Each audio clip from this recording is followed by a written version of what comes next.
going to 4 Super Bowls and not have anything to show for it.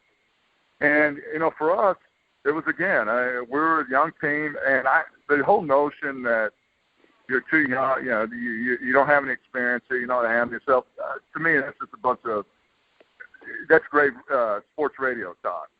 Because the bottom line is that you have a great leader, you have good players, and I think that you'll be able to handle the moment. Now, you can't, when you want to actually play in that game, you can't handle them.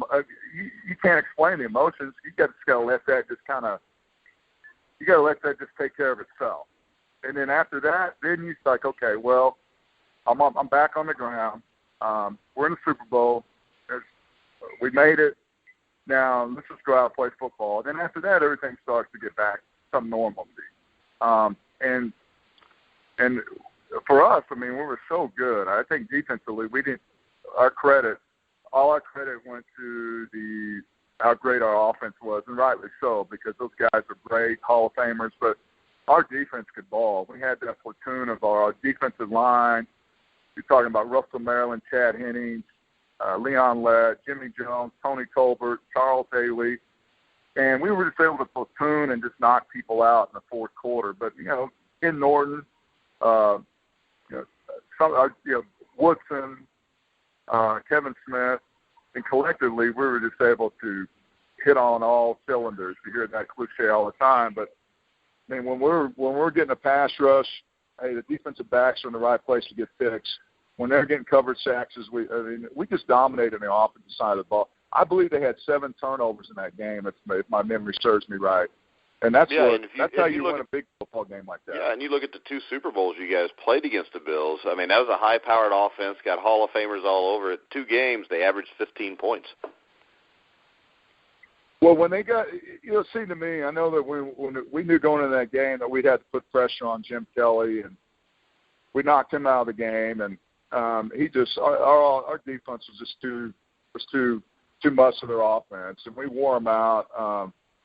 Charles Haley is a reason why we brought him in 92 is because he was a great force, and even coming off the edge with him and Tony Colbert. Tony Colbert to me is a guy that didn't get the respect he deserves, because to me, I think collectively and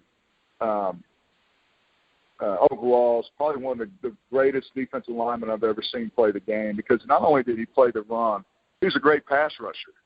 And to me, he was kind of underrated, but maybe a little overachiever. But I think that's what we did. I mean, we assaulted and stopped Thurman Thomas. I mean, we smothered them. That second half, we just blew them out. And Frank Wright, I believe, he came in, and we continued to punish them. And that's where they got to the point where they said, you know what, we can't compete with these guys. They're too good. Yeah, and I would imagine for you, your toughest games were probably in practice against that Cowboys offensive line. Yeah, I think my toughest. People ask me, who was the toughest guy you played against? Well, I said, I practiced against them every day. Eric Williams, Mark Stepnowski, Nate Newton, Larry Allen. I mean, you watch a guy bench press 750 pounds, and you got to go practice against him. Well, you're not going to pull him, Tony. Oh no, I'm just saying. I'm like, look, hey, Larry, I don't want to make you mad. Just I'll give you a look, and in our practice, we're full speed, and we used to have this 9-on-7 drill, and that was like the hardest part of practice, but it was all out. We'd go in the individual drill, and this is during the week.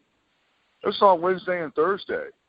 So if you could survive that, and 9-on-7, it was on. I mean, it was like assholes and elbows, whatever you want to say. We were just getting it. And that set the tempo.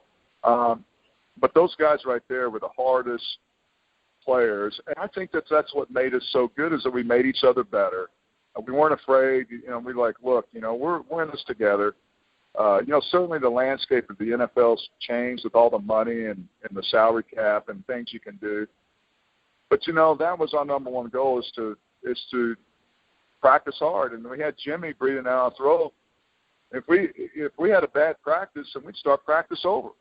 This is during the 8th week of the season. That's what we're used to, and we didn't know any better, and that's how we handle our business. So, what's your take on the NFL today? I think it's safer than it's ever been. I hear this. I get one thing I get exhausted about hearing is that the game is unsafe, and the reason why I say that, I think the thing about the NFL now is it's a better place to play is because there's a protocol when it comes to concussions. There's no way you can ever avoid the head trauma. It's a gladiator sport, but the thing that you can really minimize is this concussion protocol, because you got to remember, in our culture, the NFL said they didn't know any better. Which, when you get a concussion and you can't remember the next day and you don't remember playing in the game, and there's something not right about that. Yeah. But we continued to play like gladiators. The only way that you could get us out of the game is cut our finger off. But I mean, we'd probably still play. Ask Ronnie Lott. He cut part of his finger off and he would continue to play. That's what I was thinking when you said it, Tony. What's that? That's what I was thinking when you said it, actually. Yeah.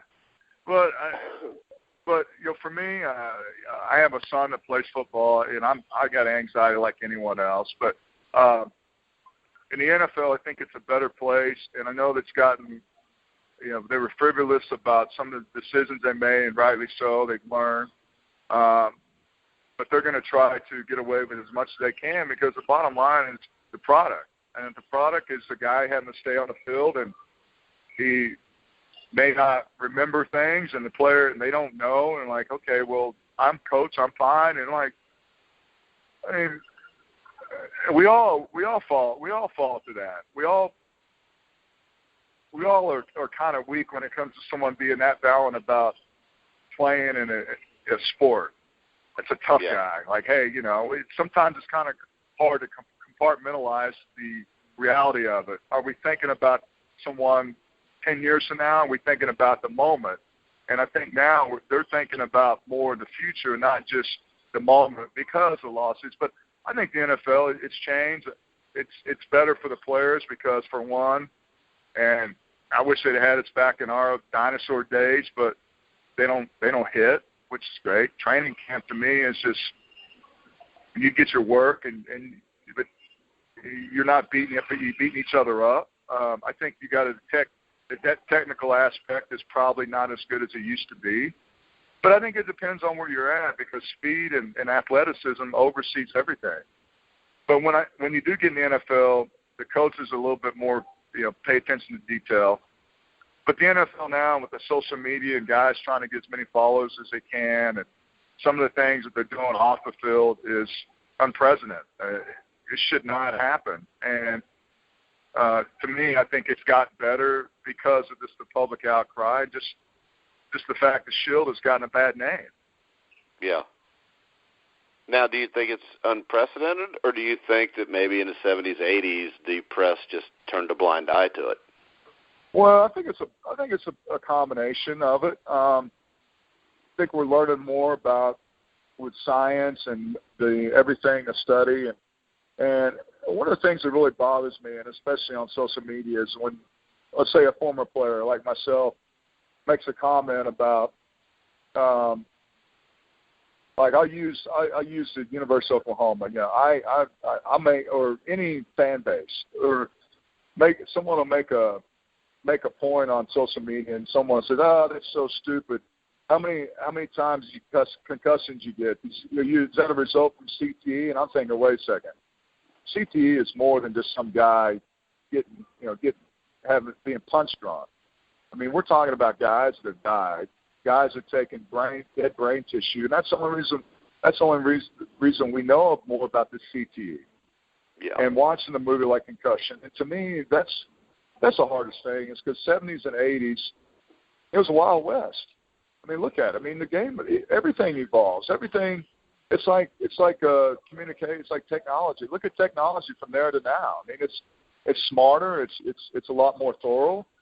Everyone can use it, and so it's changed. But unfortunately, when you're talking about someone's brain, you're talking about guy just not being able to remember things.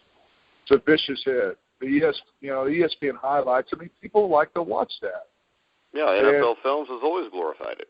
Well, yeah, and they've gotten away from it because of that, because they can't show that anymore, because that's the reason why guys are in bad health, guys that had suffered CTE. So it's not something that they're making it up. It's not something they have these lawsuits, this frivolous lawsuit. People think that the reason why the NFL's, players are suing the NFL is because they need the money. It's not that. And one thing that I do, and I'm very aware of, is that when you see, I was reading an article about Darryl Talley and some of the issues he has, or Jimmy, man, all these guys that have gone through all this, the realm of suffering CTE, you make a checklist of yourself, and it's symptomatic. So you look at memory loss, you look at maybe anxiety, anger, and I look at myself and maybe, in my family, maybe I have those results. I don't know, but it sure makes you feel a little bit more cognizant of that, and it kind of makes you think about, I don't want to be one of those guys. And so when I talked to people, I said, take it easy on the guys that actually died from CTE, because it's not something that's being made up, and it's nothing to joke about. Yeah, it's basically the composition of your brain being changed, which actually changes what that person or who that person is even. Yes, it does. And we all get older. My whole deal is that when you get to be in your 50s, you don't want to have the memory of an 85-year-old, because, that's just part of life. And maybe 85 years old, you're not going to lose your mind. I'm just throwing that out there. Remember how we used to say it was just part of being senile now? You got Alzheimer's, you got all this stuff. But, your brain, and I don't know if you've seen concussion, your brain is not made to move around and be abused like that. And if anyone's smart about it, hey, would I do it all over again? No. Yes, I would do it all over again. Absolutely.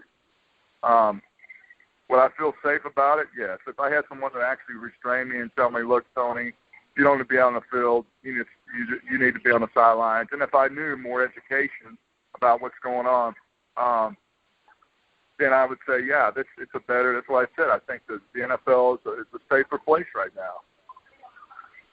Yeah, I think it definitely is. Unfortunately, I think it's just because it's been mandated on them from bad publicity. Well, yeah, they don't have any excuse. Now, you can just imagine if all this stuff didn't come out, probably still be doing the same thing. Yeah, the perfect example is Ray Rice. If there's no video of that, they suspend him 2 games and nothing ever happens. Right. And then I look at him. He's out of the league. He can't find another job. Right? Yeah, but you got Greg Hardy, who did stuff to say like it might have been worse, but it wasn't on video, and he's still playing. Well, and there's a lot of things that you can talk about that, and that gets back to just the character issue of football and the game itself. And it's kind of you're contradicting yourself. You're on the other hand, you want to try to make this better, where our image, because I think because players get tarnished, they get the stereotype, with the whole Ray Rice and all the stuff that came out. All of a sudden, every player is like that in the NFL. No, that's not the case. You know this. It just takes a small. Yeah, my point is this. Anytime, if you work at Lowe's as a manager and you've got 60 people working under you, not all 60 people are going to be good people. Right. And I think people forget that. Yeah, but here's the thing about it, is that when you're public and your brand is so big and there's all the social media and there's money to be made, you can't do that. And then let alone, you shouldn't be doing that. I think when I'm raising my kids, I tell my kids, don't ever strike a woman. If you make a mistake, you got to face the consequences. And there's got to be consequences. And some of these guys, there hasn't been enough consequences because they just keep doing the same thing over and over. Well, and I think the problem falls more with high schools and colleges, because when you're a star athlete, you're allowed to do whatever you want from about the age of 12 or 13 on. And it's real hard to go to the NFL and then try to change it also. Well, look at Baylor. And that's a great example. The guardrails, everything that's gone on there.